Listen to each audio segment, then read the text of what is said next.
So good afternoon, everyone. Welcome to the final session of the annual conference of the New York, New Jersey Harbor and Estuary Program, also known as HEP. My name is Liz Gaddy. I am HEP's Outreach Coordinator and Lower Passaic River Ambassador through the Urban Waters Federal Partnership Program.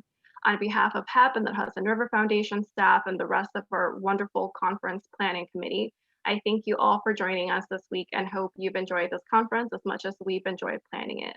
Before I introduce our moderator who will kick off this session, I just want to share with you a couple of notes and reminders.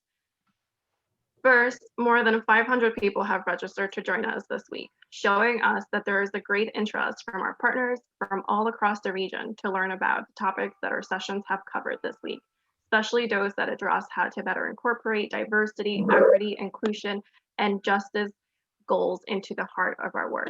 By now, most of you are aware that HEP used HUVA to conduct this conference. We hope that and encourage you to take advantage of the site to engage in meaningful discussions and sharing of resources. So please be sure to stay active on the community board of each session and share your input.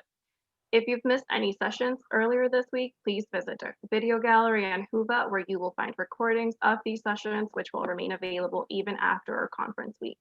Please also be sure to fill out our conference evaluation form as soon as possible. We value your feedback and want to know how we can do better.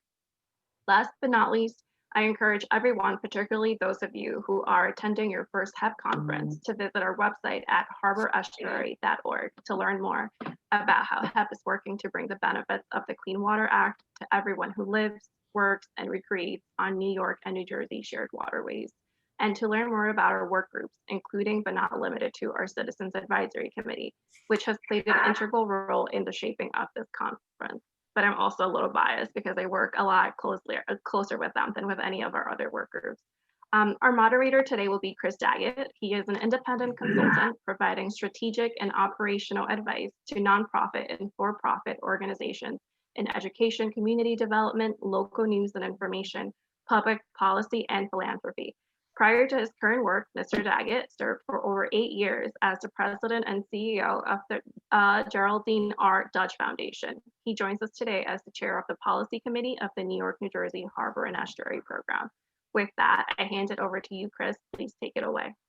Thanks, Liz. Good afternoon, everybody. I'm glad you're able to join the conference session. This is our final session of the conference. And we're going to begin actually with a brief introduction and message from Senator Cory Booker from New Jersey. So I'm going to turn it right back to you, Liz, if you can share your screen and show us that video. Of course. Give me one quick second.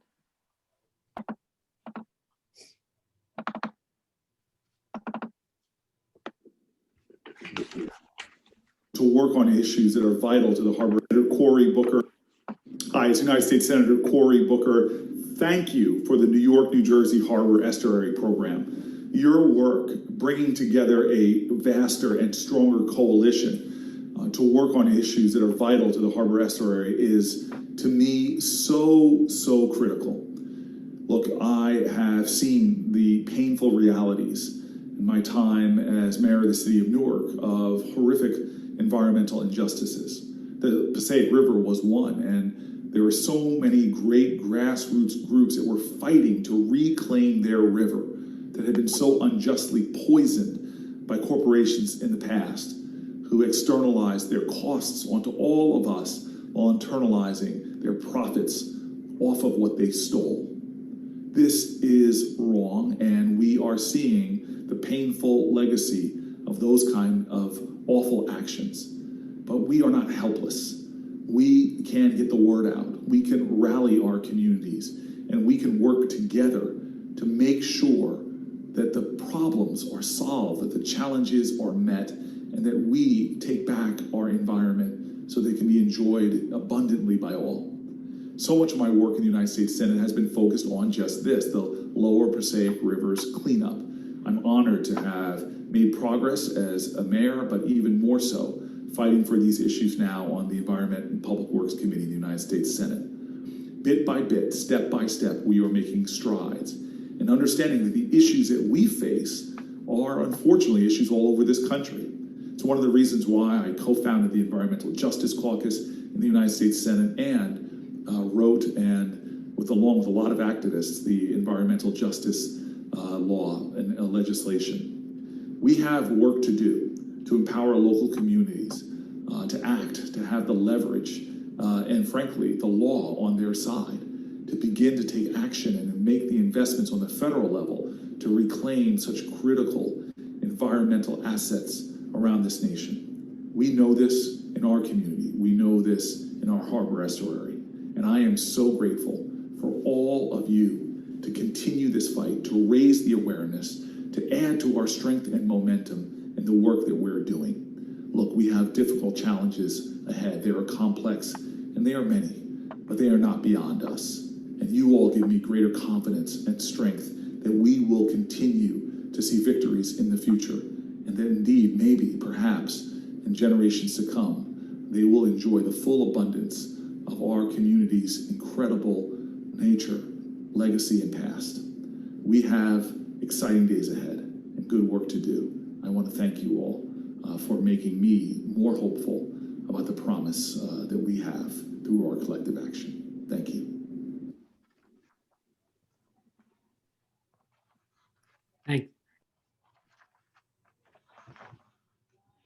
Thanks, Liz. And thanks to Senator Booker for those good comments. So to our session now, as I indicated, this is the last session of the day, and the goal is to provide all of you with an overview of what environmental justice is through both a local and a national lens, to discuss the major accomplishments both in policies and practices in the EJ the movement finds itself today and what we can expect next. And given it's the last session, we also want to focus a little bit to talk about how HEP can do a better job as a collaborative when it comes to reflecting our community and pushing for initiatives that demand diversity, equity, inclusion, and justice. So with that, our panelists, I think you have some bios. We're going to go first up with Kim Gaddy. Kim resides in Newark and has been advocating for communities impacted by industrial pollution and the goods movement system in Newark and across the country for over 20 years. She develops and implements the New Jersey Clean Water Action and Clean Water Fund's grassroots environmental justice campaigns and coalition building efforts. After Kim speaks, we're going to turn to Peggy Shepard, who's the co-founder and executive director of We Act for Environmental Justice and has a long history of organizing and engaging Northern Manhattan residents in community-based planning and campaigns to address environmental protection and environmental health policy locally as well as nationally. And then finally, Matt Tejada, who is the director of EPA's National Office of Environmental Justice in Washington, D.C. Before joining EPA, Matt served as the executive director of the environmental advocacy at Air Alliance Houston, where he focused his efforts on environmental justice issues affecting the many overburdened communities in Houston and the Texas Gulf area. So with that, Kim, kick us off here, if you would, and begin. Sure. So good afternoon to everyone, and thank you for this opportunity to share my story from Newark, New Jersey. As was stated, my name is Kim Gaddy. I'm a fourth-generation Newarker and the environmental justice organizer for Clean Water Action, as well as the founder of my local group, the South Ward Environmental Alliance. And I must start off by at least acknowledging the ancestors and the sacred land I stand on, the Muncie Lenape. So I want to lift those spirits up as we proceed. Environmental justice calls for the fair treatment and meaningful participation of all people, regardless of our color, the zip code we might reside in, our income, our origin, with respect to the environmental decisions and policies. You know, our environmental justice work is also rooted in 17 principles of environmental justice that was adopted at the first National People of Color Environmental Leadership Summit that was held in 1991. I actually started with Clean Water Action in 2000 after my second child was diagnosed with asthma. And I was able to attend the 2002 second Leadership Summit that was held in DC. And it was clear that the moment that I participated in that conference, that I had to come back to New Jersey and begin to organize and lift up the voices of the residents who were suffering from the environmental degradation in their respective communities. We came back, and that following year, I'm one of the co-founders of the New Jersey Environmental Justice Alliance. And it was the group of us who was delegates to this summit that felt the sense of urgency to begin to come back, mobilize in our state, and organize our residents. And we truly believe how important that leadership summit was. And we base all of our work on those 17 principles. It is so important that we utilize those principles and commit to the work. And so I'm going to start with just a snapshot of my community. The South Ward of the city of Newark is 1/5 of the city's population. There's 5 wards in the city of Newark. Diesel emissions from trucks, trains, and ship travel throughout the South Ward on a daily basis because the South Ward and the East Ward is the backyard of the 3rd largest port in the East Coast. And we experience on a daily basis the environmental degradation and the poor air quality that is basically killing us in our community.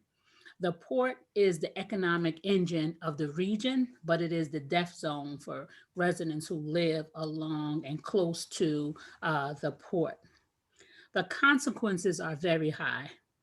Lives lost made worse by COVID. We have sky-high medical bills, lost work, lost school days, and more. In the South Ward in particular, we have 3 neighborhoods. We have the Weequahic neighborhood, the Clinton Hill neighborhood, and the Dayton Street neighborhood.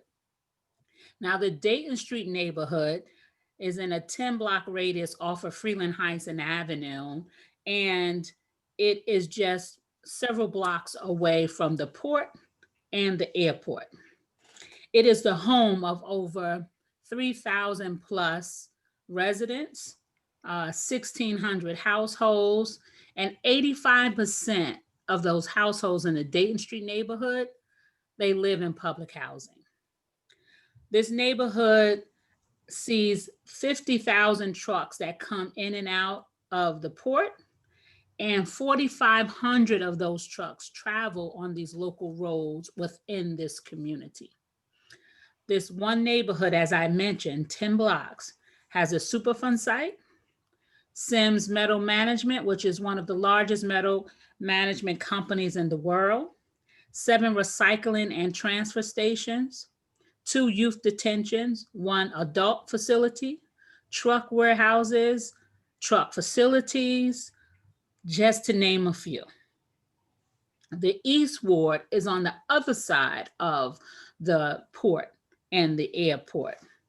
And they have 3 Superfund sites, Covanta, which is the largest incinerator in the Northeast, Sims Management Company, PVSC Waste Treatment Facility, several transfer stations, Hess Energy Center, and many other polluting facilities as well.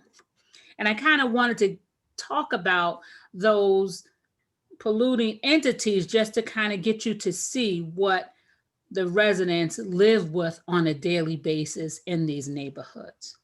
And so you can clearly see that there is a pattern of cumulative impacts of pollution in communities of color that is directly connected to the income and race. I mentioned low-income housing in the South Ward and the East Ward as well. There's low-income housing as well in that ironbound section. And so in the city of Newark, we began to mobilize residents and establish a campaign to address the cumulative impacts at a state level in 2008. We had support of the Senate and Assembly, but we didn't have the support of our governor and the NJDEP. They didn't possess the political will to get the legislation passed. So Clean Water Action, New Jersey Environmental Justice Alliance, we decided to kind of shift this campaign from a statewide campaign to a specific municipal campaign. And I was the chair at the time of the Newark Environmental Commission. Cory Booker, who you just heard from, was our mayor. So we decided to let's start in Newark as one of the first locations to establish a city ordinance, municipal ordinance on cumulative impacts. So we were, as I stated, we mobilized our community, we educated the residents of the problems and solutions needed to address the environmental degradation they suffer from. We met with our council members, the mayor, political leaders as well, to kind of begin to push this legislation. And it was the focus of the cumulative impacts environmental justice ordinance in the city of Newark. It was actually focused on educating the planning and zoning board members about existing burdens in a project area and any additional cumulative burdens that will come from proposed projects. And we were specific and intentional about doing this because we wanted to make sure these are the boards that allow development to come into our community, into our neighborhoods. So we wanted to make sure that they were informed of some of the burdens that the community suffer from. In addition, we wanted to require that the ordinance focus on new proposed industrial or commercial projects as well. And we wanted them to provide a detailed set of information about their potential impact to the local environment in which they was going to bring in development. We also wanted to stress transparency, because oftentimes in these communities, you wake up one day, you see a new development, you don't know what it is. Or you go to sleep at night and you start smelling fumes and you say, what is going on in my community? So we wanted to make sure that we was able to establish a cumulative impacts ordinance that also promoted greater transparency and input from the community and allowed the public and city officials to become fully informed of all the proposed projects and these potential burdens as well. So the first environmental justice cumulative impacts ordinance was passed in July of 2016. And as you can recall, we started in 2003 with the New Jersey Environmental Justice Alliance. 2004, we start rolling out the plan to establish the cumulative impacts. 2016, we was finally able to get this law passed, this ordinance passed. So the local victory allowed us to once again now take this victory back on the road, and we said, hey, let's go back and try to ensure now that we can have a cumulative impacts law on the state level, because we understand the importance of controlling what is happening in your community locally. But we knew that we also had to have the state have the same kind of legislation so then we can change what was happening in our community. And so we began to have these discussions once again with the DEP and stress the importance of cumulative impacts. And finally, in October of 2020, with the support of Governor Murphy, the Senate, the Assembly, and DEP, the strongest environmental justice cumulative impacts law was passed in October of 2020 in the state of New Jersey. Now, this law will direct NJDEP to deny or condition certain permits due to cumulative disproportionate impacts of pollution and environmental justice communities. This bill is, I tell you, a realization of countless efforts by environmental justice communities from Camden all the way up to Newark that have long called for the state to protect our already overburdened communities. It is a beacon for environmental justice communities across every state, and it can pave the way for comprehensive national legislation. Again, just to mention Cory Booker, we are working with Senator Booker on a National Environmental Justice Act for All. We supported that, as well as with Congressman Grahava and McEachin on the House side. And so it will be great to not only have a local cumulative impacts law, a state, and then a federal or national. That would be just the tipping of the iceberg. And so one of the things that I like about the engagement, the mobilization in this campaign is that now, as a mother of 3 children who are asthmatic and a 4th generation Norker, I can look forward to my children breathing cleaner air as they recreate in Weequahic Park, which is our 2nd largest park in the city of Newark, which is right next to Freeland-Heisen Avenue. And this is thanks to Senator Singleton, Assemblyman McKeon, and of course, Governor Murphy once again, to provide us with the strongest environmental justice law in the nation and demonstrate that Black lives do matter, right? All we want to do is have the opportunity to breathe clean air, which should be our birthright. And so environmental justice communities like mine have suffered, as we said, for far too long. To actually get the cumulative impacts law passed in New Jersey, it took us 12 years. We first started with Senator Weinberg. And so this has been a 12-year fight to get this legislation passed. And we are just so thankful that the voices of the voiceless have finally been lifted up and they've been heard, and that our communities will receive the right environmental protection for our complexion. And so that is something that, as an environmental justice organizer, we want to make sure that we can provide a more vibrant, healthy, safer neighborhood for our residents to enjoy. So just to kind of talk a little bit specifics about what the law does. This historic law is at a historic moment in our country. And we are hopeful that it will serve as a model, as I mentioned, for these other states to bring the relief to these EJ communities who have been suffering from a legacy of environmental racism and pollution. And so some of the key aspects of the law that make it the strongest environmental justice law, as we see, is important. And one of the things that this bill requires the DEP to evaluate the environmental and public health impacts of the following facilities. And as I list out these facilities, I want you to also recall some of the facilities that I mentioned was in the South Ward and in the Ironbound section of Newark. And so the DEP will review health impacts from the following facilities. Major 3 sources of air pollution, so gas-fired power plants and cogeneration facilities. Resource recovery facilities or incinerators, sludge processing facilities. Sewage treatment plants with a capacity of more than 50 million gallons per day. Transfer stations or solid waste facilities. Recycling facilities that receive at least 100 tons of recyclable material per day. Scrap metal facilities, landfills, and lastly, medical waste incinerators, except those attended by hospitals and universities.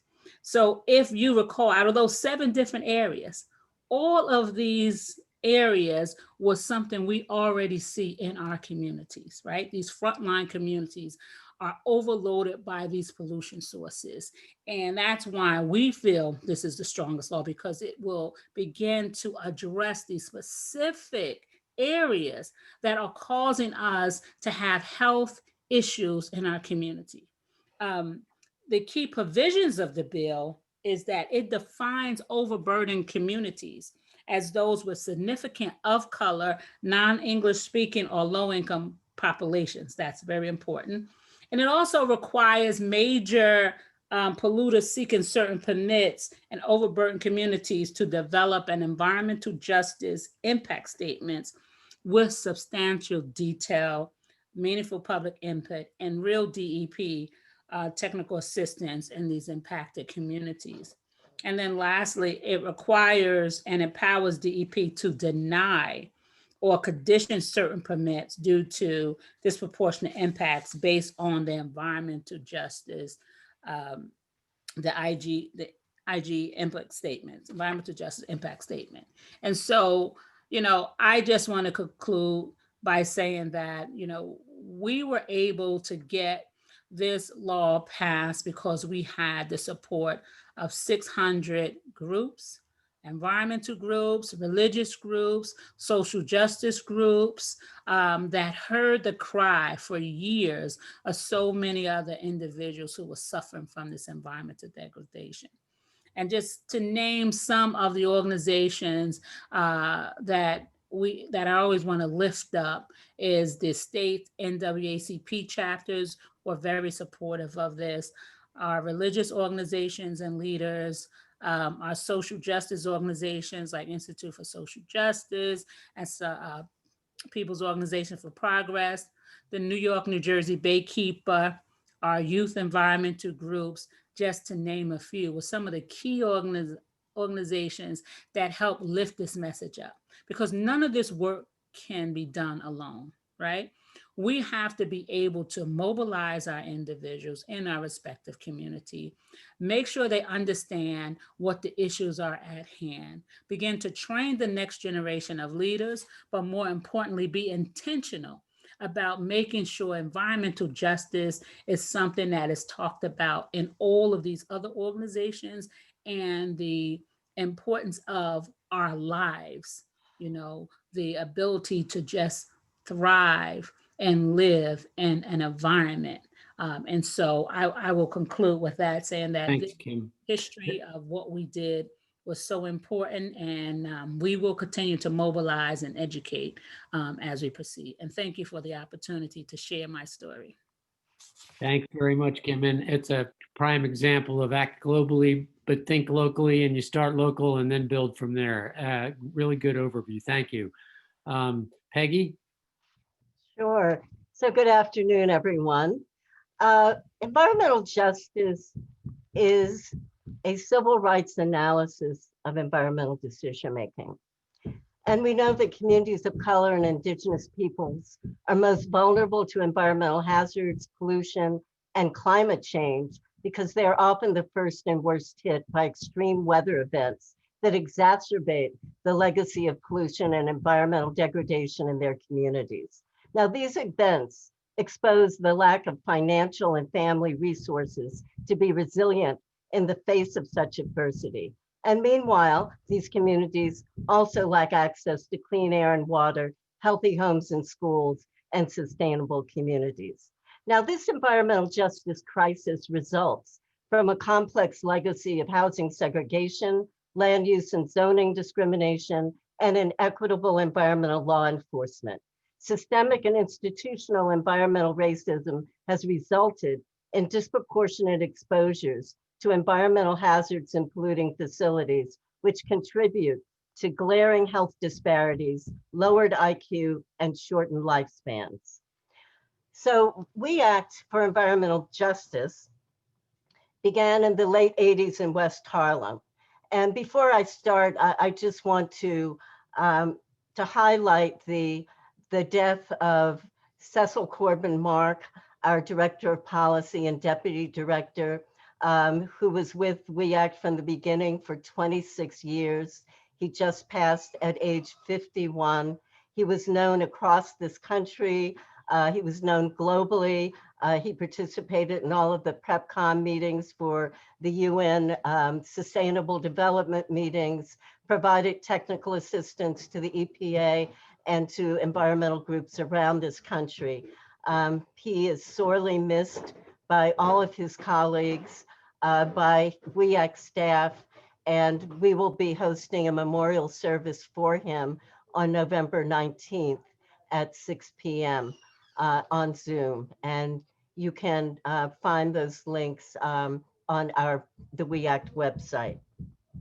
So he was a key part of the success and efficiency of We Act.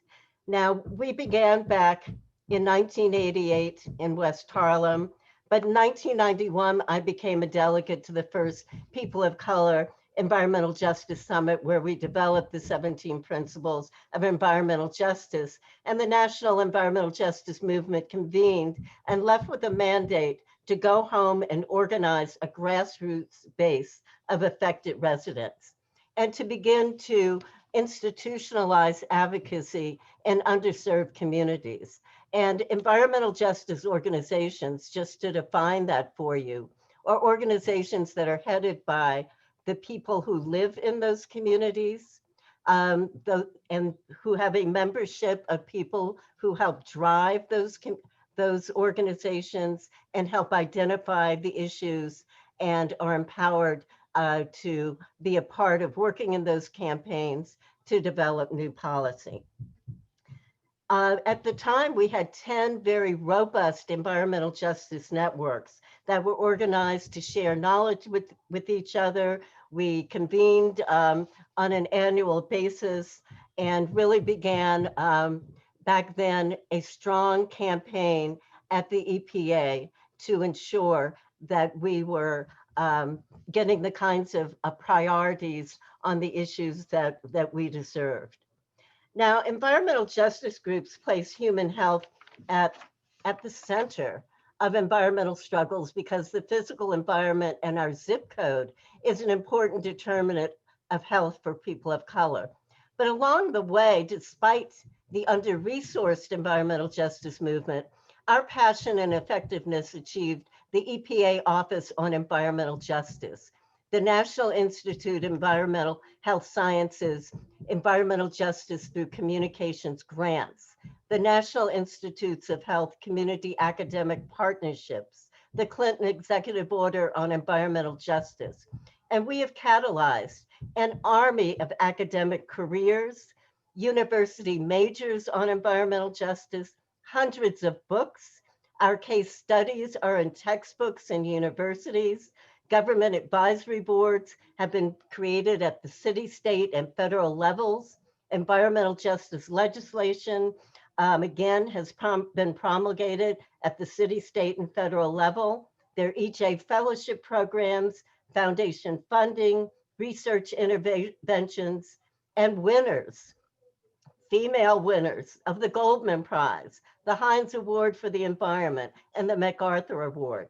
So we've done our share of award winning, of pushing campaigns to be effective. We've done our share of globetrotting, where we've developed global relationships with other environmental justice activists through our engagement in the UN PrEP meetings and the UN Sustainable Development Conferences in South Africa, Bali, Peru, and Europe. And over the decades, the movement has evolved from simply working to stop pollution to also improve public policy and bring green benefits to our communities. So at my organization at We Act, our strategy and theory of change is that we can build healthy communities by organizing and engaging affected community residents in environmental decision-making through the methods of organizing, membership development, leadership training, community-based research, advocacy, policy development, and movement building. And to help build movement capacity, We Act opened a federal policy office in Washington, D.C. 6 years ago to elevate the voices and perspectives of frontline communities of color in Congress and at federal agencies. Our DC office also coordinates a network that We Act organized 10 years ago of 50 environmental justice groups across 29 states called the Environmental Justice Forum on Climate Change. And that was to engage grassroots communities on climate legislation and policy and help build their capacity to engage at the local, state, and federal levels. Now, our initial focus at We Act was air quality. And today in New York, the mobile source pollution has created disparate levels of African Americans dying from COVID. And we've seen that through, demonstrated through the Harvard studies.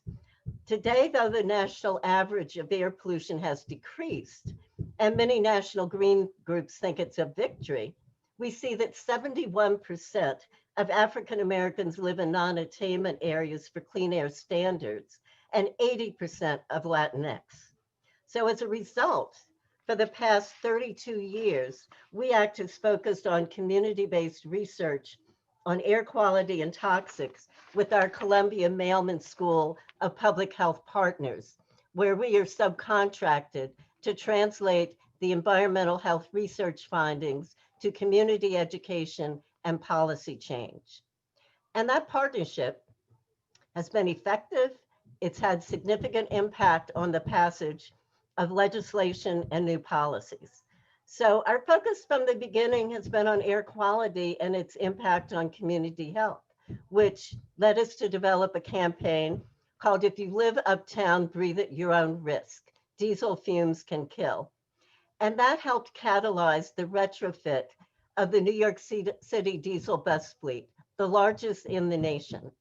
And data from our Columbia partnership contributed to legislation on pesticide notification, a ban on PPA and toxins in children's products, and the recent Climate Leadership and Community Protection Act, a bold climate action policy that requires a 50% reduction in greenhouse gas emissions by 2030 and sets timelines for achieving 100% renewable energy economy-wide by 2050. And WEACT and other groups are represented on the committees that will advise the implementation of the CLCPA. Now, at the City Council, we have helped pass the toughest lead poisoning law in the country, also an asthma-free homes law that mandates landlords to correct indoor allergen hazards in the homes of residents diagnosed with asthma. Then in 2018, we worked to achieve 2 environmental justice laws that creates a New York City study of environmental justice communities, an environmental justice advisory council, and a New York City interagency task force to address the environmental justice concerns. I chair the New York City EJ Advisory Board, which is advising the city on the scope of its study, and we're beginning to design the community town halls to begin a process of community engagement. So at WEACT, we are also addressing climate resilience and energy insecurity in a number of ways. We have created a Northern Manhattan Climate Action Plan with 400 low-income residents developing policy on extreme heat, training underemployed men and women to install solar panels on affordable housing in uptown neighborhoods. And as a result of this training, 12 of our trainees have started what we call the Solar Uptown Now Workers Cooperative that is now incorporated and being awarded contracts. And WEACT continues to incubate the co-op and provide access and advice to it. Now, we do most of this work through our membership of 1,000 low and moderate income folks uptown who direct some of these campaigns through monthly working groups. We ensure that they're trained to speak, tell their stories, give testimony, and brief their elected officials.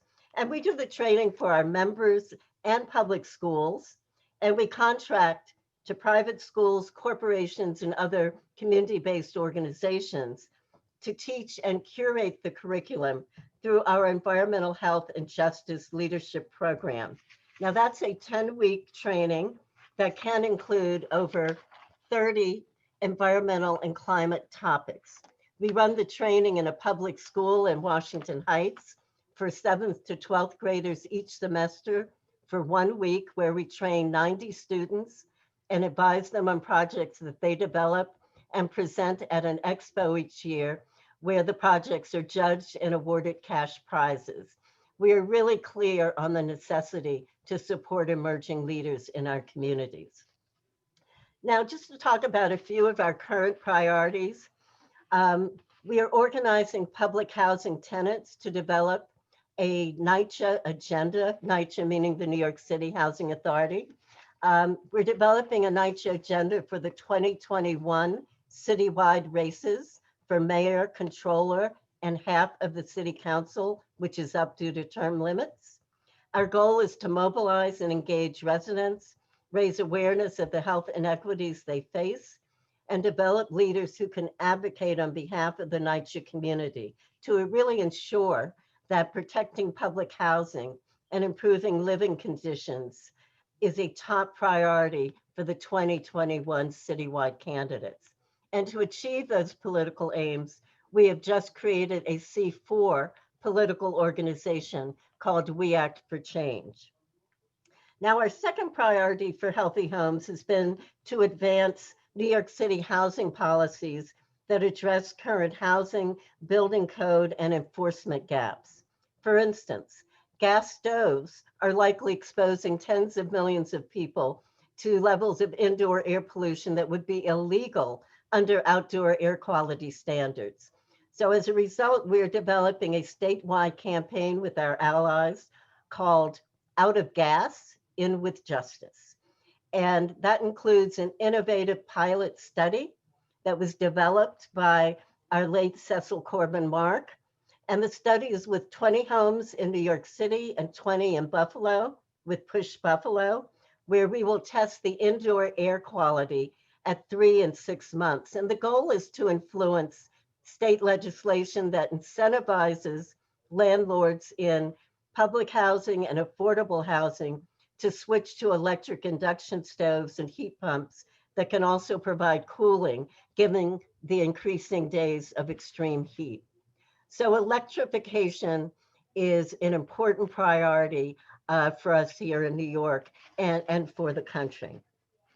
And our goals also are focused on our Heat, Health, and Equity Initiative to change state policy to allow the Home Energy Assistance Program funds to be used to convert homes to cleaner and more efficient forms of cooling, and to increase overall funding for cooling through weatherization and direct cooling funding, such as the purchase, installation, and operation of air conditioners.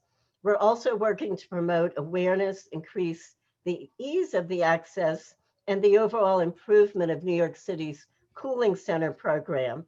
And to help achieve those goals, We Act will continue to foster growth and engagement in our climate justice working group, including educational workshops and advocacy training that's open to members of the community. And it's worth noting that the city followed our recommendations on providing vulnerable seniors during COVID this summer with air conditioners, over 74,000 air conditioners for New Yorkers who were the most vulnerable. And of course, that's only a small amount of the people who needed them. So we've also been concerned about the missing voices in the climate movement, because there cannot be climate justice without environmental justice. And we've realized that the mainstream climate movement has been missing the voices and perspectives of the residents most affected by extreme weather. But that's beginning to change. A year ago, or 2 years ago now, I was part of developing the Equitable and Just National Climate Platform, which was authored by 12 environmental justice organizations and advocates. And it was worked through with 6 national green groups, including Sierra Club, NRDC, Earth Justice, Union of Concerned Scientists, League of Conservation Voters, and the Center for American Progress. And it is a platform that advances the goals of economic, racial, climate, and environmental justice to improve the public health and the well-being of all communities while tackling the climate crisis. And both are possible. Both are necessary.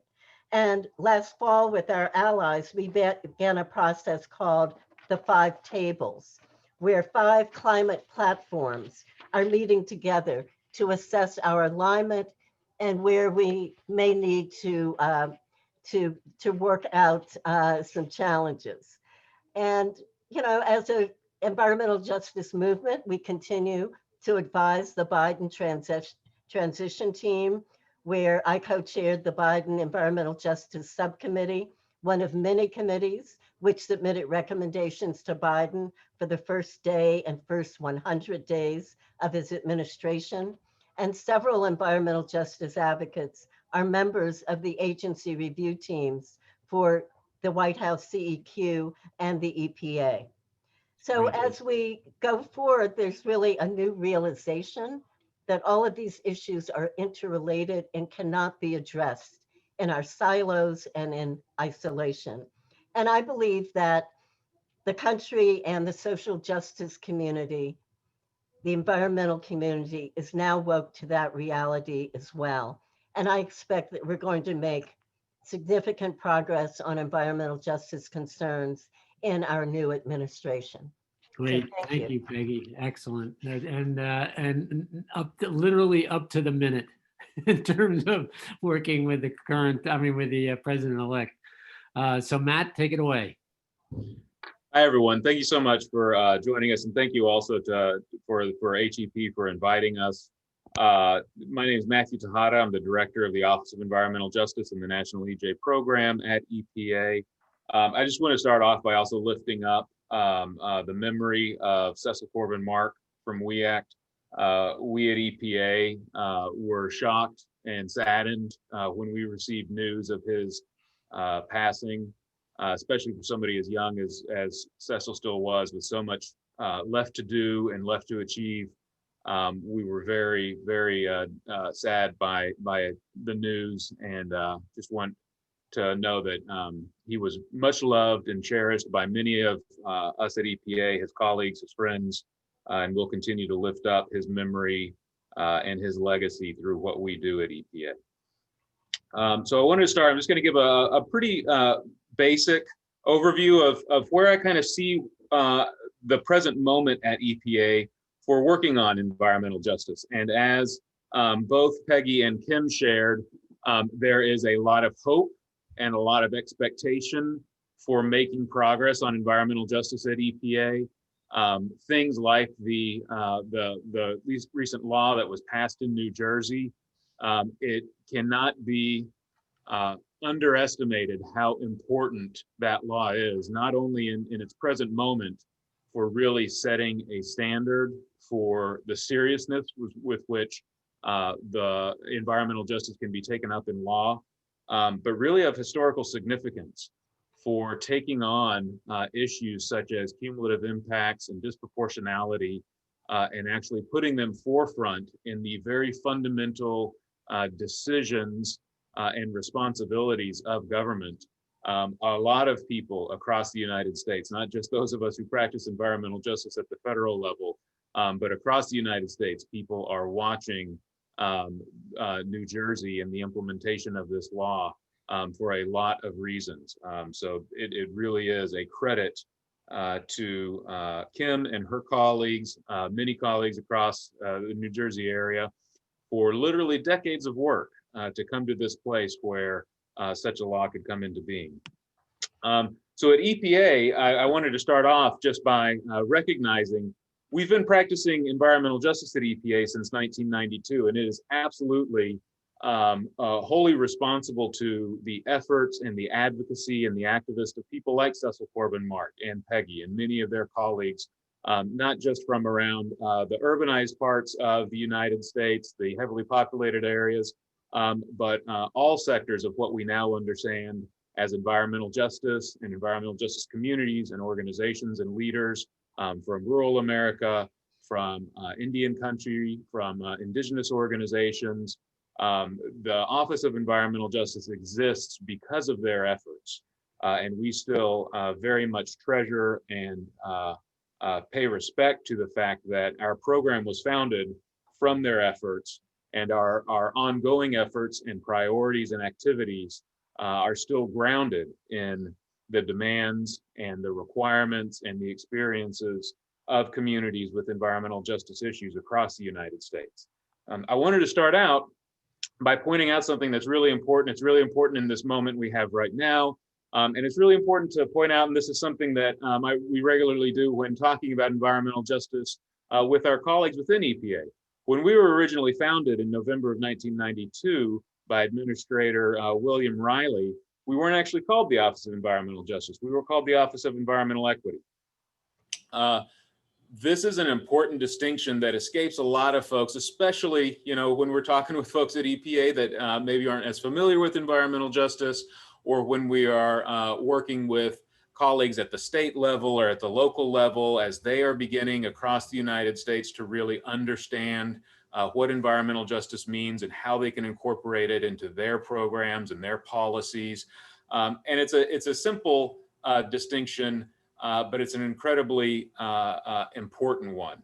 And this is the graphic we typically pull up to try to get folks to understand what we understand as environmental justice from EPA's point of view, because so often at a federal agency such as EPA, we talk about setting national standards. We talk about things that really affect everyone the same. We talk about things from an equality perspective. And as you see in this graphic, which I'm pretty sure a lot of folks in the audience have probably seen this before, right? If you deal from an equality perspective, there are folks that are going to be left out for some reason, right? So we move on from equality, and we're like, well, some folks shouldn't be left out. We're supposed to be helping everyone. We're supposed to be protecting everyone's environment. We're supposed to be protecting everyone's public health. So sometimes we need to do a little bit more. Sometimes we need to do a lot more for some people to enjoy that level of public health protection, that level of environmental protection, the access to natural resources and other benefits. Sometimes we might need to do more to make sure that they can have those benefits and that they can have those protections. And that's the idea of equity. That's an important idea. It's something we still practice, is looking at issues of equity in the environmental justice space within EPA, with our colleagues and stakeholders outside of EPA. And that's really where it stopped in 1992, though, was looking at that idea of equity.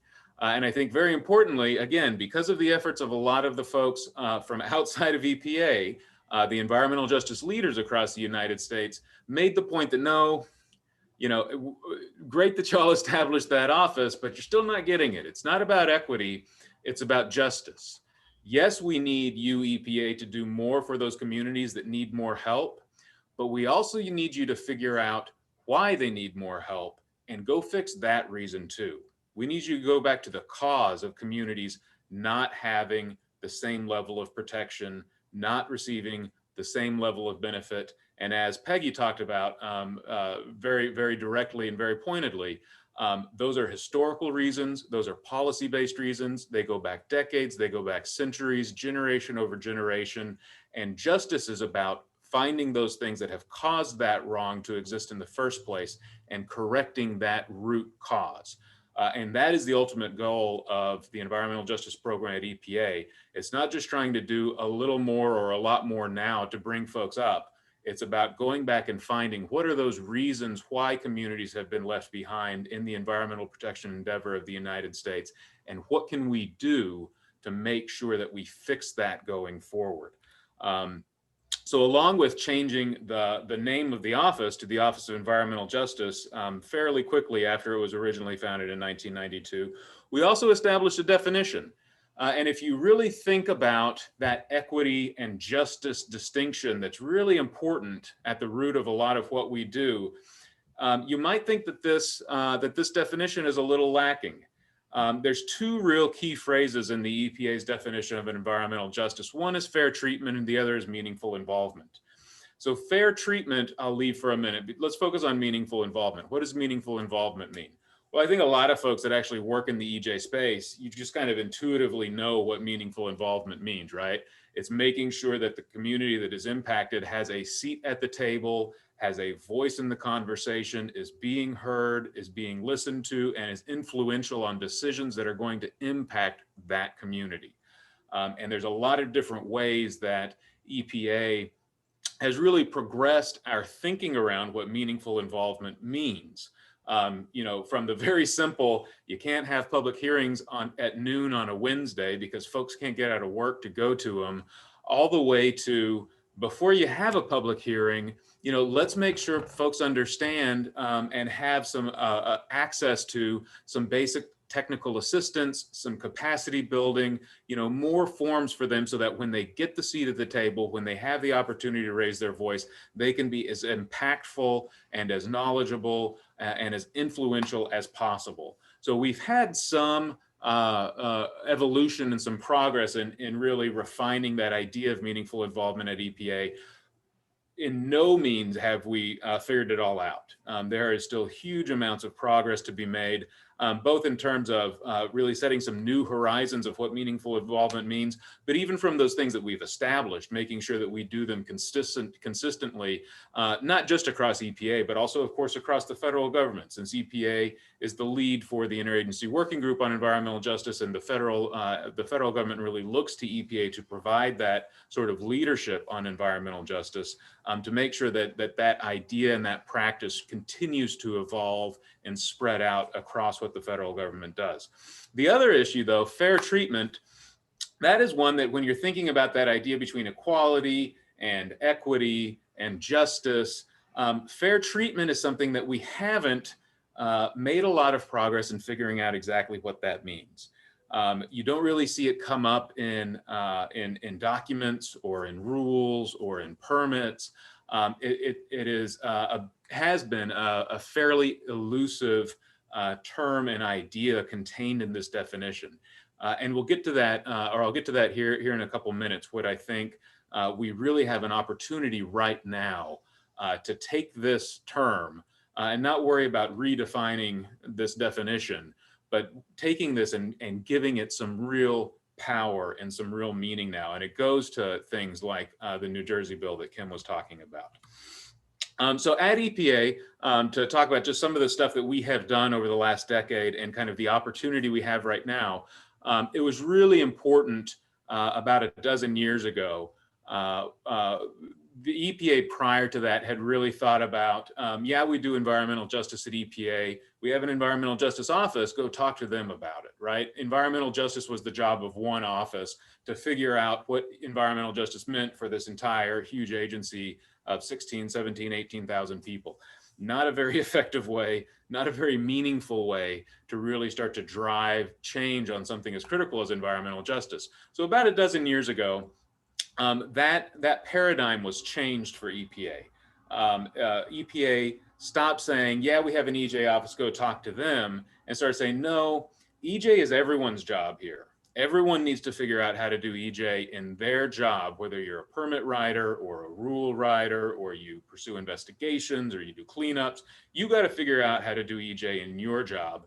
That Office of Environmental Justice is here to help you, to provide you tools, to provide you guidance, to consult with you, to hold your hand the first time you go out and do some meaningful engagement and you're scared, and that still happens on the regular. We hold people's hand as they go out to engage communities in a meaningful way. But we really turn that paradigm around to say, no, you all have to do it. What do you need to do your jobs? So we set about actually coming up with the tools and the guidance and the policy to lay the groundwork for everyone at EPA to start to figure out how to meaningfully integrate environmental justice into their policies, into their activities, into their decisions. So we did things like made some progress on what does EJ actually mean in a permitting context.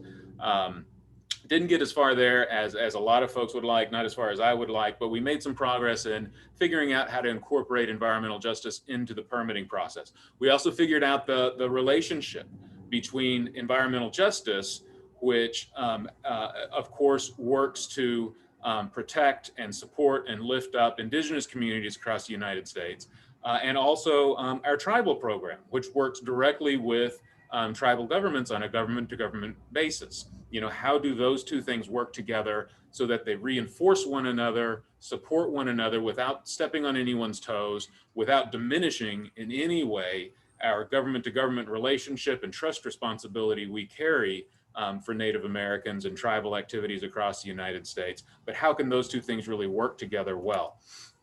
We came up with something that goes back to the executive order from 1994 that really calls out a mandate to use our existing environmental statutes to actually start to practice environmental justice. And this was something that really bedeviled folks at EPA for a long time until this document was issued. It was, you know, where within the Clean Air Act are the actual opportunities to practice environmental justice? Where within RCRA? Where within the Safe Drinking Water Act? Where were these pieces of language, these passages, these precedents that we've already established in our different environmental statutes in the United States, how can we actually take those pieces and use them in a way to start to practice environmental justice? So we actually got together, found all those instances, found all those opportunities, and collected them in this EJ Legal Tools document.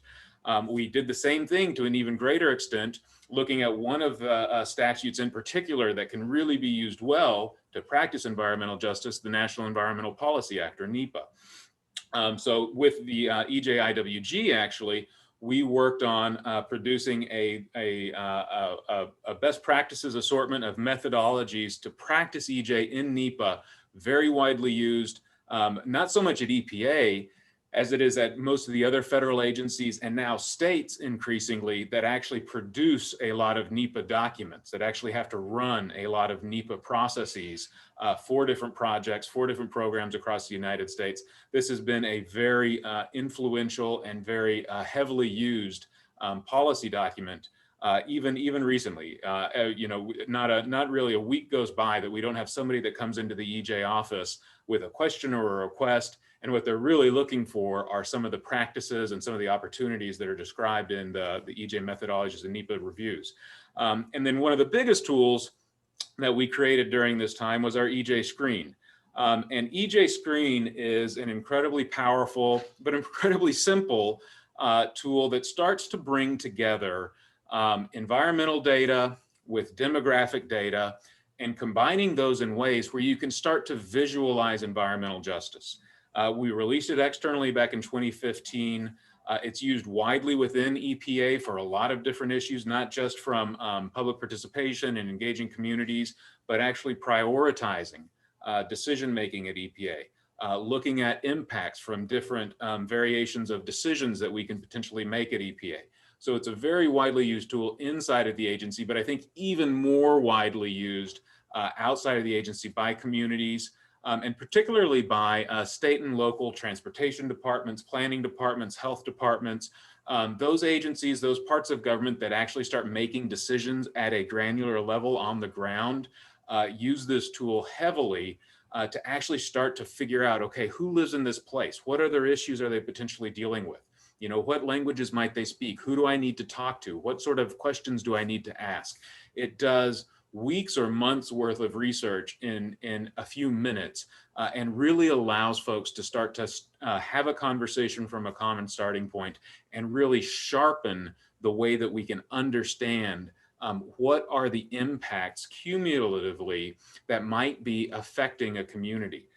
It's important though that it's just might, right? This is just a screening tool. It just allows people to ask better questions, have a fuller conversation. But that really goes to what I think the biggest opportunity we have right now, and going back again to that New Jersey law that is really quite significant. One of the key passages in Executive Order 12898, it talks about disproportionately high and adverse environmental and human health effects. It's really, I think, probably the critical phrase in the executive order. Funnily enough, you don't actually see it show up though very often after that. That idea of disproportionate, right? Disproportionately high and adverse has been a real elusive idea for folks. And it's really important though, because that is from a decision-making place or from a policy place or looking at things like the legal tools we have available, really nailing down what disproportionality looks like is incredibly important. And tools like EJ Screen, other tools that a lot of other states are developing now, the state of Maryland has a tool, Cal Enviro Screen out in California really has a ton of data because of the wealth of data available in California. Other states and even local government are starting to develop their own screening tools and their own environmental justice tools. They're significant because they are taking us leaps forward in approaching a place where we can start to functionally use disproportionality in actual decision making. And again, going to something like the New Jersey law, right, that is going to look at, you know, what are the real impacts that a community is potentially facing, and if the impacts are too great, that is a gateway issue for a decision to be made or not made. Great. So that's where we are right now, and I think we have a real opportunity with this confluence of recognizing the historical reasons for why these injustices exist across the United States, looking at our ability to visualize them, to quantify and qualify them, and actually turn that into something that we can use day in and day out in our policy craft, in the implementation of our programs, in the way we view our statutes. We have a huge opportunity right now to really start to push the practice of EJ forward, not just at EPA, but across the federal government and really across all the other states out there that have frankly, and very good to them, have really jumped into the lead in the United States for advancing environmental justice and actually really driving decisions and programs that are and will continue to have greater impact on improving the communities, improving public health, improving the environments of the communities that need our help the most. Great, Matt. Thank you very much. Excellent, excellent, everybody. We have just a few more minutes remaining. I'd like to just, taking a look at a couple questions that came in, but also just if I can get each of you to answer one particular question. Kim, one question came in. Have you taken a look at all at last mile distribution centers that seem to be popping up in overburdened communities right now? Yes, we work, Clean Water Action and Southwater Environmental Alliance work with a national group called Athena, and we are concerned about those last mile because the dirtiest trucks and transportation vehicles stay in our communities, and that's what is really harming residents. And so that is an active campaign that we're working on for sure. Great. And can somebody reach out to you and ask you for more help or more information on that? I assume for each of you, people are able to do that afterwards as follow-up? Yes. Okay. And if I may, Peggy, you spoke a bunch. Can you just, and I think it's true for everybody, but you, I'll have you address the question of, talk a little bit just quickly about the importance of partnerships here, because it's the collaborative efforts, I think, that really have the impact, but you might speak just briefly to that if you would. Yeah, absolutely. You know, we started out with partnerships around public health. We found researchers who, funded by EPA and NIEHS, the Columbia Children's Environmental Health Center, was doing exactly the kind of research that we needed.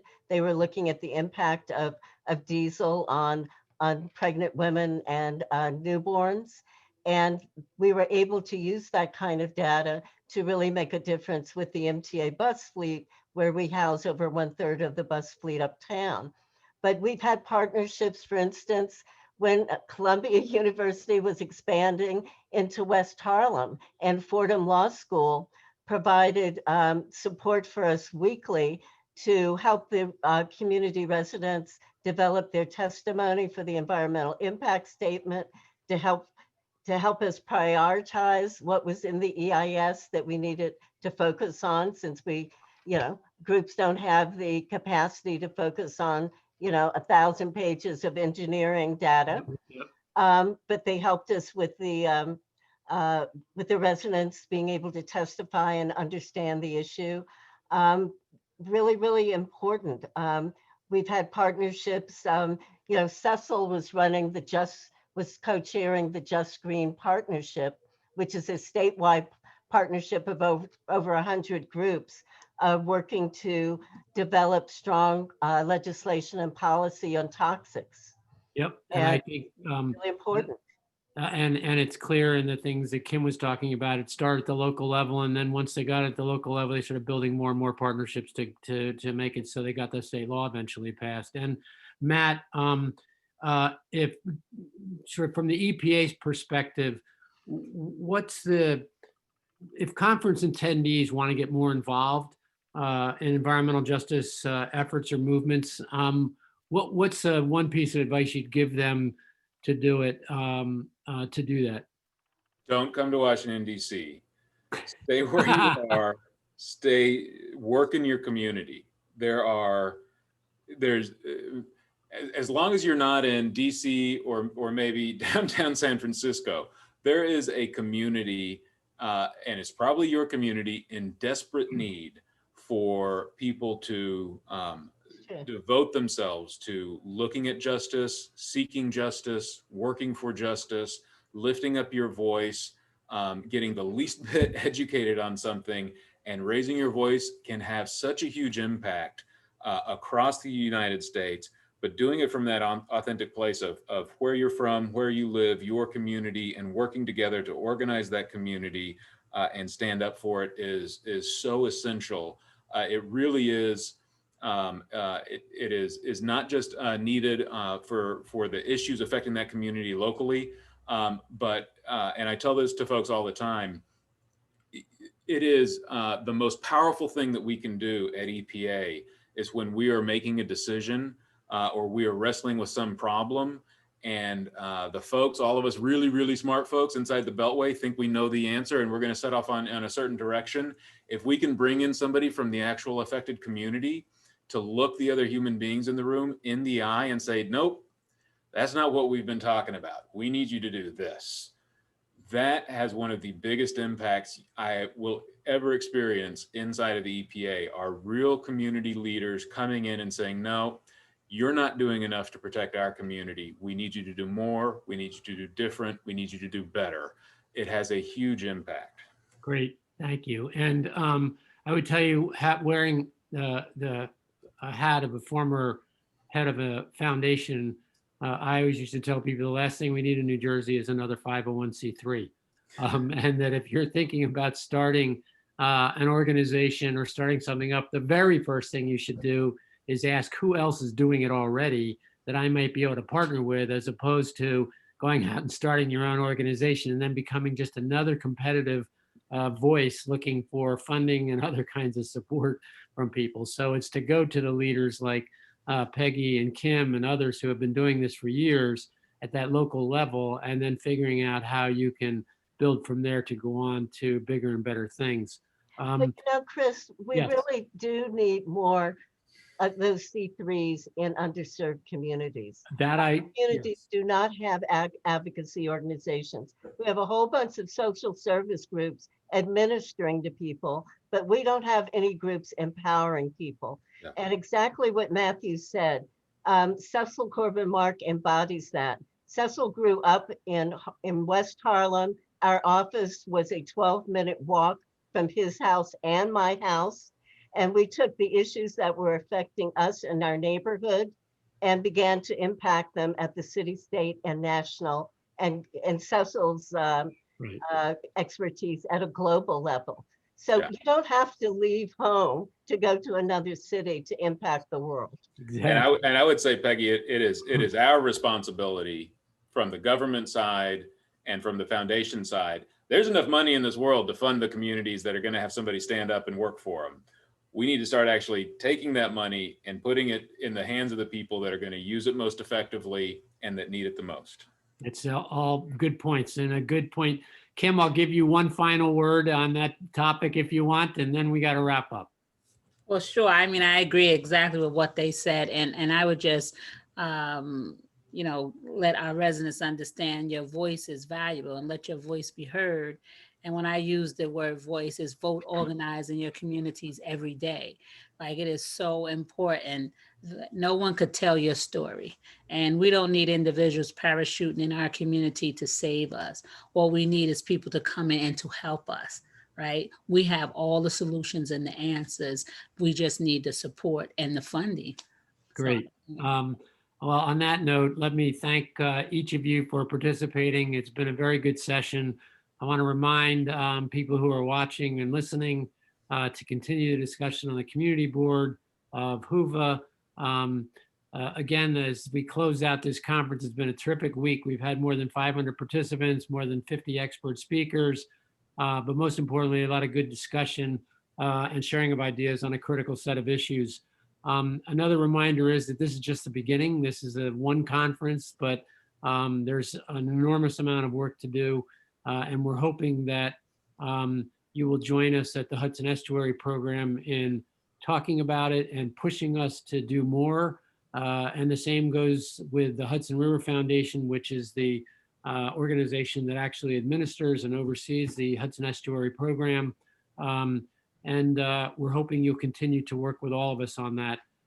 Please take the time to fill out the conference evaluation and participate in some of the polls that have been sent out around this work and around this conference.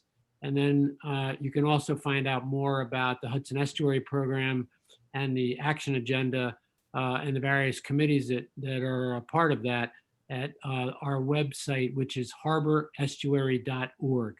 Again, that's harborestuary.org. And thanks to Liz and Sarah and Luis, who's been interpreting for all of us throughout this conference. And with that, we bid you a fond farewell and a good weekend coming up. Thank you. Liz, I don't know if you have any final things to say. Nope, I think you said it perfectly. Thank you, everybody, for joining us, and we hope to continue to hear from you. And thank you to our panelists, of Yep. course. Thanks to the panelists. Thank you all. Bye Good now. to see you, Peggy. I Matt. Bye. Bye, everyone. Safe. Mask up. Y'all too.